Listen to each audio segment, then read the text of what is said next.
What's up guys, and welcome to today's video on FPL Today, and it is my transfer guide with the only 7 players that I'm seriously considering for my FPL team. In this video I go over the players I don't have, so in the comments down below don't have a go at me for not having Salah amongst these players or not having Ronaldo and potentially Trent and Reece James. They are already in my side, and if you want to see my side, there's plenty of videos for you to see my progression throughout this season.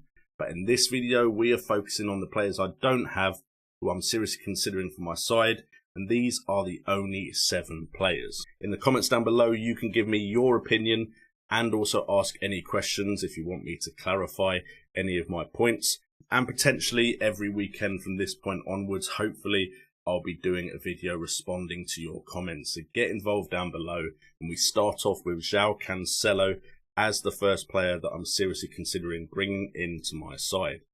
Now, unfortunately, he is very expensive, but at the moment, or at least recently, going big at the back seems like it could be a really good option.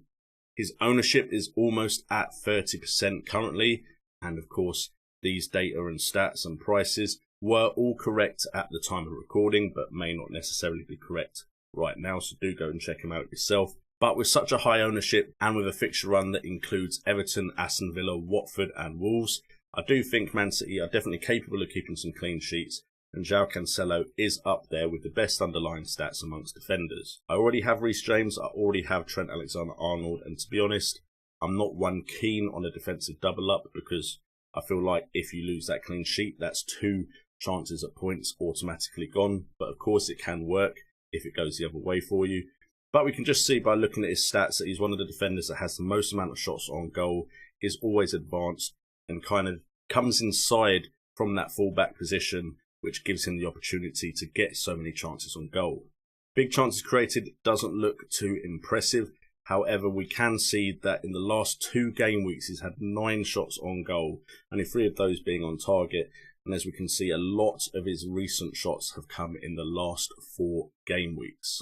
João Cancelo is seriously the only defender that I fear the majority of the time going into a game week. And if I had him last game week, my points return would have been even better. And we could have potentially seen myself inside the top 10k instead of inside of the top 20. If you want access to all the data here that we use on FPL Today, do consider checking out the top link in the description down below for Fantasy Football Hub, where we get all our Opta stats and our fixture tickers from, as well as articles from some of the best managers in the Fantasy Premier League.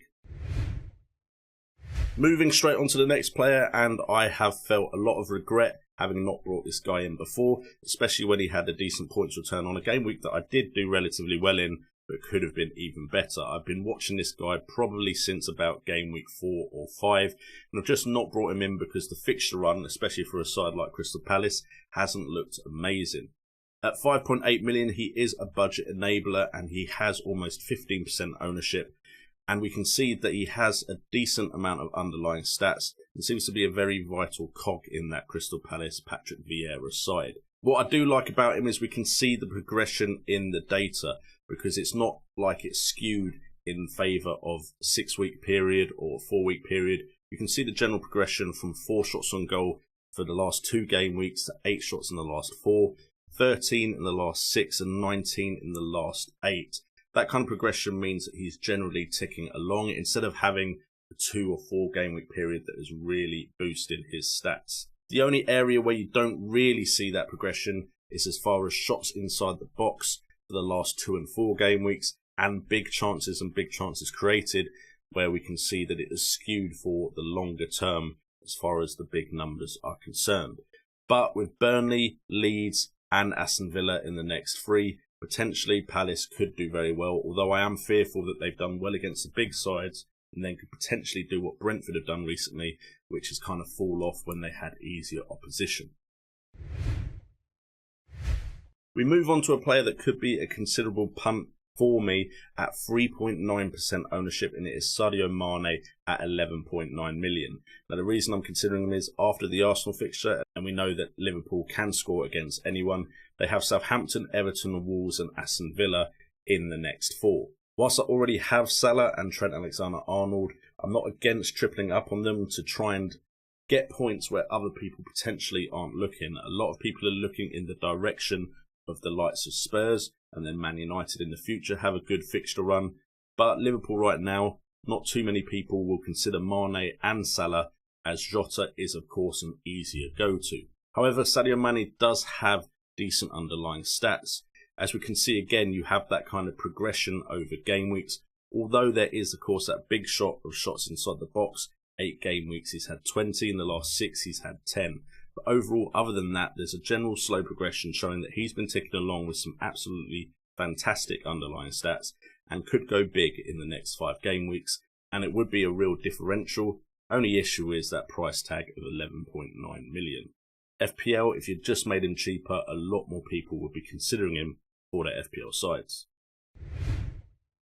Of course, we can't speak about one without considering the other. Diogo Jota is also in my consideration, although, just for the record, I've not had good experiences owning Diogo Jota generally in his whole career in the Premier League. Even at Wolves, but also with Liverpool, I seem to always miss his big hauls and also miss his consistent returns. And whenever I jump on, he seems to suddenly have all the underlying stats in the world, but doesn't actually get the FPL returns. As we can see by his underlying stats, they're not as impressive as Sadio Mane, but with Firmino potentially being injured, he could see more game time, although of course they do have the likes of Origi as well, who could come into the starting 11. Again, we have a nice progression of stats here in general, but to be honest, for me personally, I'm going to struggle to bring in Diogo Jota purely because of my bad luck with him in the past. And with an ownership of 12.6%, there's a chance that I could just ignore him, with not too many people in the game owning him to really hurt my rank if he does do well. We move on to a striker, and it is Jamie Vardy at 10.8 million with 30% ownership currently. Now, without upsetting the dynamic of my team, he would have to come in for Cristiano Ronaldo. And to be honest, there is a big part of me that is considering just holding him until the good fixture run, and it is Cristiano. He can score in any game, even if Man United, who have been disappointing recently, are playing badly. However, Jamie Vardy has proven himself season upon season as a clinical goal scorer, who often outdoes his underlying stats, but even then his underlying stats are not bad. Ignore the big chances created at the bottom of the table, considering he hasn't had any. But big chances, we can see he's had 5 in the last 8 game weeks, but it has significantly dropped off in the last 4. That is a big concern for me because the trend is also there for shots on target, and shots inside the box. But with Watford, Southampton, Aston Villa and Newcastle after Chelsea in Gameweek 12, he could be someone I bring in to hope I get for a purple patch from Gameweek 13 onwards. Now, I'd be remiss if I was to say that I am not considering anyone from Spurs now that Antonio Conte has gone to take over the managerial job there. And Son is the player I'm looking at the most at 10.3 million. Now, if we look to his managerial stint in Inter Milan, he got a lot out of Romelu Lukaku and Lautaro Martinez. And to be honest, Son could potentially play that Martinez role in this, and as a midfielder gets slightly more points than Kane, and does seem currently in better form than Kane is in. With 19.4% ownership, I know a lot of people are going to look at Spurs now that they've got Leeds, Burnley, Brentford, Norwich and Brighton Hove Albion in the next 5. Am I tempted to not go there? There is a small part of me that thinks maybe it'll take some time for Conte to get his managerial style across to the Spurs players. But if anyone is going to do well despite how Spurs play, it could be HeungMin Son. Son is one of those players that's underlying stats doesn't look as impressive compared to other players that I have talked about today, but he is someone that gets a lot out of little underlying stats, being able to score some absolutely fantastic goals and being very clinical. If I am to bring in a Spurs player, and to be honest, there's a chance of that, the only one I'm really considering right now, because he's the only one I can see with any semblance of form, would be HeungMin Son. And we come on to the final player of this video, and it is Jarrod Bowen. And it's lovely to be able to talk about West Ham players again when I talk about FPL, because it's been a while. But West Ham have been really impressive recently, even more so than they were last season when Lingard was such a great option and they did really well near the tail end of the season. and the season before when they had a really good run during Project Restart or whatever it was called. It seems a lifetime ago almost. But Jared Bowen at 6.3 million is 2% owned and has some fantastic underlying stats on top of some great consistent returns in the Fantasy Premier League game. Now, he doesn't have the best fixture list compared to some of the other players, but with Wolves, Brighton Hove Albion and Burnley in the next 5, you could always bench Bowen if you don't fancy him against City and Chelsea. But we saw recently what they did against Liverpool, so potentially West Ham can get points against anyone. And also, he is a player that has that nice progression of stats as long as we look at shots on target and shots from inside the box. But we can see that a lot of his big chances have come recently in the last 4 game weeks, and big chances created have also come in the last 2 to 4 game weeks as well. So Jared Bowen is someone I'm seriously considering. I do already have Antonio, so there is a little bit of a concern about bringing in Bowen when I already have Antonio, and my midfield, to be honest, is pretty decent with Rafinha and Emil Smith-Rowe currently taking 2 of those budget midfield options. But again, a player like Bowen is very appealing because of his low ownership, and if he does continue to do well and his ownership stays low, he isn't one of those players that people seem to be noticing, although it is currently in vogue with some FPL content creators because they've noticed these underlying stats and returns as well.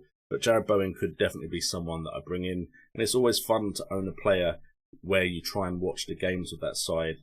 As you guys know, I follow West Ham because of the misses, so it's nice to have a player in those games you are watching on TV.